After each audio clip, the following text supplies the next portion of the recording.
What's going on, guys? Tyler here with Random Automotive, here with Cody, and we're taking a look at the 1984 Firebird today. This is a project that Cody's been working on. How long have you been working on this, Cody? About 5 years now. About 5 years now. So we're just going to kind of take a look at the logistics of it, take a look at what he's got under the hood. We're going to take it on a test drive and get a couple of sweet shots of it. Got the good old hood pins. Carbon fiber, it'll float up if you don't. You got one little sweet spot right here. That's her. Oh man, just as beautiful it was as it was when it was sitting in your living room. Yeah. Funny story about that.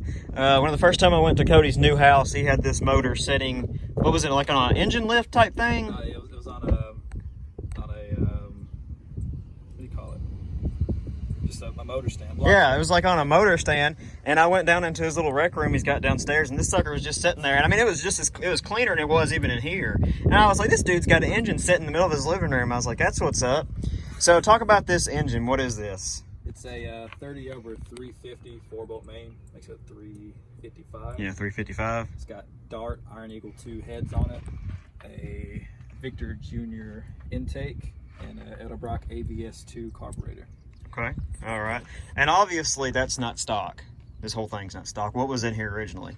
Oh, a V6, yeah. Okay. It's like Was it 3.4 or 2.8? So the old school, and I guess it was carbureted also, or was it toilet bowl injected? Oh no, it's carbureted. But they had so many wires coming out of it, they tried to make it a big fuel injector. I got you. And I can very distinctly remember us splicing those spark plug wires on and trying to figure those out. Yeah. Yeah, I got to witness actually us putting this motor in here, and I was also got to witness the first time we got this one started, which was awesome. And you got a nice flex hose. That's your best friend here. Hey, man, it really is though when you're trying to hook something up like that. Yeah. So is this the stock radiator, or is this one? No, it's a brand new one. So it's a brand new one. And what'd you buy? Like, just for example, did you buy it for like a 90 something Camaro, or? I bought it for just a V8 Firebird, because anything from 82 to 92 should be the same. Okay, so the 350 was an option in this car. It was an option till 87. Till 87. Before that, it was okay. The 5.0 305. 50305. Okay. So we just went from one small block to a little bit bigger of a small block, basically. But hey, you can't go wrong with that. Man, it's clean under here though. And transmission-wise, what do you have? 700 R4. So you can put rocks in the gears and that thing still won't blow up. For a while at least. Yeah, for a while. yeah. So you got HEI distributor here with the coil on top. Got vacuum advance off the carb. That's a big old carburetor, man. 4 barrel. How does it do when all 4 barrels open? You'll hear it. Y'all hear it? We might die, but I'll hear it, right? Okay. All right. Yeah, they didn't put airbags in these things. So. And then you got, was it smog pump? Oh, that's the AC compressor. AC compressor. Wow, the smog pump I'm a little slow. Okay, yeah, I see it. I took all of the stuff I see it. out of it. That way it's just like a free spin. So does this AC compressor work, or what do we know? Oh, I have no clue. Okay, yeah. I got you. We ripped out the air. I was going to say there's no lines to it, so I got you. Know. Yeah. You don't need air conditioner or anything like that. We bypassed the heater core because it leaks in the floorboard. So okay, I'm sure people will recognize that. So this is your bypass right here. Yeah. I see that. Yeah, it worked perfect actually. Yeah. Man, this thing's clean. And then is that your transmission dipstick? Yeah. Yeah. Okay. Yeah. For the 700 R4. Originally, these valve covers, all this in here was black. Okay. But my dad, he primed it, painted it, clear coated it, yeah. And then at the end he took a razor and just scraped all the top off. Man, that looks good. That looks good, yeah, man. Put a lot of time into that. Yeah. And what kind of paint did you use on this engine? Like the engine ceramic paint type deal? I got you. Okay. So let's come over to this side and we'll take a look at what we got over here. Do both pop-up headlamps work? Yeah, I'll show you. Sweet. It's not often you get an old car like this, they actually work. Dude, there's something just so satisfying about that, man. The Firebird guy's gonna be jealous. Yeah. Of that. You can't beat that, man. That's freaking awesome. So over here, brake boosters here. Got your charcoal canister. Yeah. Power steering. Man, that looks just like the power steering pump in my Jeep YJ.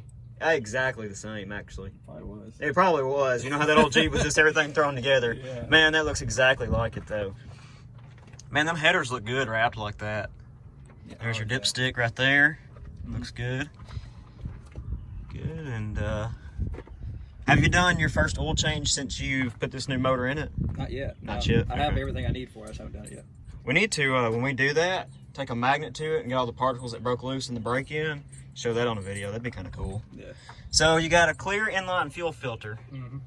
You know, that's kind of controversial. A lot of people don't like those. Has it been pretty good to use? It pretty neat? I like it because I have a mechanical fuel pump. Yeah, so you can see it so flowing. what I do is if I leave it sitting for a while, I'll just crank it over without turning the distributor on. I got you. And get the fuel pumped up in there. And then I got that you. tells me if it's full or not. That way I can just go and fire So it. I was wrong. I looked at this from the other angle. I thought this was flex hose. You actually just have some... corrugation or whatever. yeah this over flex top hose of on it. the That's bottom. actually a fitted hose. I got you. Yeah, it's flex hose on Now, flex hose down here on the bottom. I was looking at it from this angle. I was like, oh, he's got flex hose on there. I was like, dude, flex hose is your best friend. It really is. Yeah. So, yeah, man, everything looks clean and good under here. And everything just kind of bolted up and went together pretty well.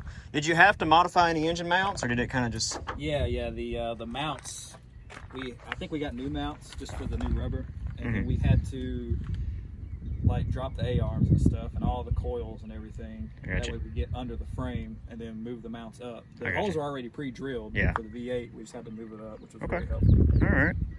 I got you. It's got the so arm in the back. if you was to go to the parts store and say, I need an alternator, what are you going to tell them? I need an alternator for what kind of vehicle? For a 92 RS Camaro. RS Camaro. Yeah.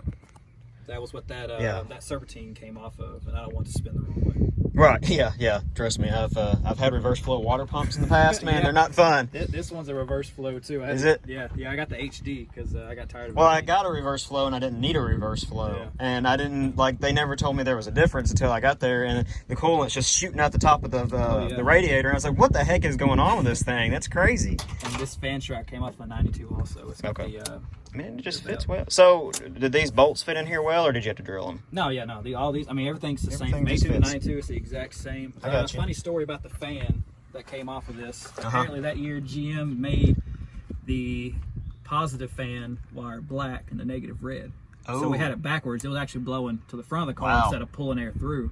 And it would get so hot when we took the cap off. Yeah. Like, antifreeze just shoot right over the frame. Oh, man, yeah. I've been there, done that. Yeah, so GM really screwed us over on that one. They like to do that. Well, let's take a look at it, and we'll take it on a test drive. All right, sweet. Oh, well, it'd be like that sometimes. So the trunk. Yeah, the only thing like Doug DeMuro quirky about this thing is it's got like a little box over here and keep stuff that you don't need, like use panels. Yeah, use panels and ashtrays. always got to keep your tools in here too. Yeah. I like this like projector screen visor that goes over that pulls out over the boot lid. Yeah, dude. That's insane. That's legitimately like, the projector screens you see in school. Yeah. That's legitimately what that is. And I guess that's just to keep the heat out of this like greenhouse. It's just to cover up your... Just look how massive that back window is though. It does, like, video doesn't do it justice. Like, it's huge. And some people actually, what they'll do on purpose is they'll bring the lip out. Yeah. And let it sag a little bit. I got it like that. I don't know how to fix it, so I just leave it alone. But some people like, in the third gen world, they like that look. So I got you. Now, your fuel cap's here. Yeah. But it looks like, because the indentation in the tail light here and here, that your fuel cap would be here. That's what it was in the last year models, was behind these. So they did keep it there. Okay. I was going to say. Yeah, there's no fuel cap there. It's just for the lid. They just had to cover it up. I was going to say, because it looked like with the creases here, you would unlock it and the fuel cap would be here. But no, it's actually over here. That's insane. It takes your key, I guess, some gas crisis from the 80s. That way people wouldn't steer again. Yeah, I got you. Right. A lot of older cars in the 80s had that type of apparatus going on. What kind of wheels are these? These came off a 1987 GTA. GTA. Mm-hmm. Okay. Firebird GTA. It's like the top of the line Firebird you get at the time. It's like 350 TPI. I got you. And what kind of tires are these? Oh, these are Z-rated Coopers. Okay. They rated like 140 miles an hour. Cooper are what I have on my Jeep, but they're not obviously a whole different type of tread than these. Yeah, Cooper Xeons. Cooper Xeon. These are the R53Rs, right? I think. Yeah, R53R. Yeah, okay. So, I got you. Well, that's what's up, man. And then, anything modded with the brakes or anything like that, or all stock? No, yeah, we still got drum brakes in the back. Drum brakes in the back. That's what's up, dude. Who needs rotors, man, and all that mess. Yeah. So what are your intentions for it in the future? Like, what do you want to do to it? Put a better stall in it and redo the transmission. Okay. Because right now the motor is outdoing the transmission. I got to put it in I neutral got you. every time I stop somewhere. Maybe check Makes out sense. that rear end. Still got the 6-cylinder rear end in it. I got you. And so going back to the, what'd you say, 70R4 transmission? Yeah, 700. 700R4, sorry. You've got a B&M shifter in here. Yeah. And we're going to kind of show you how that works here in a second. But so you put that in there, any trouble putting that in, or did it kind of go in pretty well? No, or? actually, when I ordered it from B&M, no free advertising or anything, but it had step-by-step directions, templates where to drill, came with extra screws that actually match the screws that were in it. Yeah. I mean, it was really, really nice. It came with a wiring diagram that, I don't know anything about wires. Anything newer than the Rolling Stones confuses the shit out of me. So, I mean, it was step by step. Everything worked perfect. It even came with a new transmission cable. I mean, it was. Right. I mean, I would do it again. I got you. It was really nice. All right. And then it still got the 6-cylinder dummy gauges, they call it, where it just lights up. Hey, you're low on oil. Yeah, right. And then so you put some aftermarket oil gauges and really water gauges. Okay. Tack. Yeah. I got you. So your tack's up here because you've got the spot for the tack there, but it's actually just a gigantic fuel gauge. Yeah. Yeah. Yeah. That was an 80s thing. Yeah, and I liked take a look at that. The 4 GT looks on. Like, this was the turn signal stock used in every 80s General Motor truck, vehicle, anything from that era is the same exact stock that's right here. And before I took they that just carried it into the out, Pontiac. The cruise control actually still worked. Did it? Wow. Yeah. And that's surprising for something like that. But like, yeah, this whole turn signal and this steering wheel too, minus the emblem in the front here, is the same, just stock General Motors from the 80s. It's pretty impressive how they carried over a lot of things like that. All right, for the younger viewers, GM Chrysler came with 2 different keys. The square one is a start, and the circle one is for your keys. It's for your door. You gotta edit that out, dog. All right. Edit that out. Yeah. Now, seat belts first for safety and whatnot.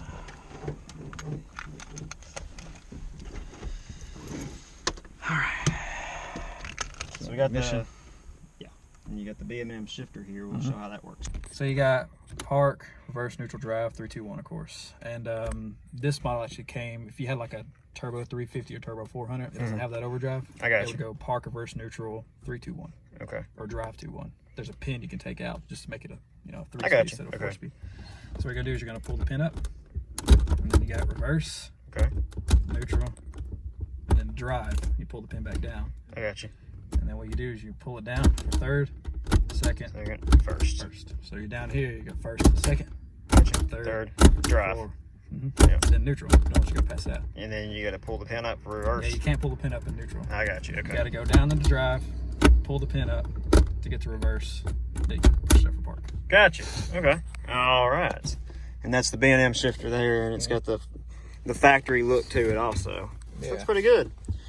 So the starting process today, it's closer to 90 than it is 80. So probably no, yeah. So this is, I can't tell you how many old vehicles have to do this. We have to have the speedometer right here, just so we know how fast you're going, because it doesn't work on here. Now, what are we missing to make that work?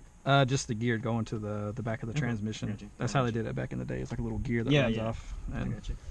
These tires are these weren't the factory tires for it, so it threw off the whole thing anyways. I got you. So what we're going to do is going to flip this switch up for the hot, for the distributor. Pump the gas a couple times. I'm just going to turn the key.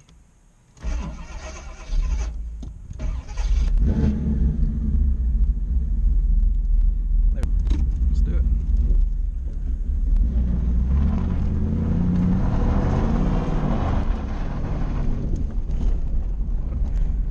Had some practice since last time.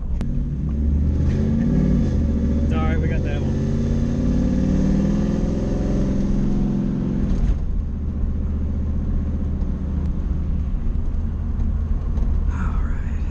That burnout wasn't just all the ceiling on that camera, because I looked up and it was pointing at the ceiling, man. Oh, hey, probably needs to go down just a bit more. That's what's up. Half the shit works in this car. Bring it down.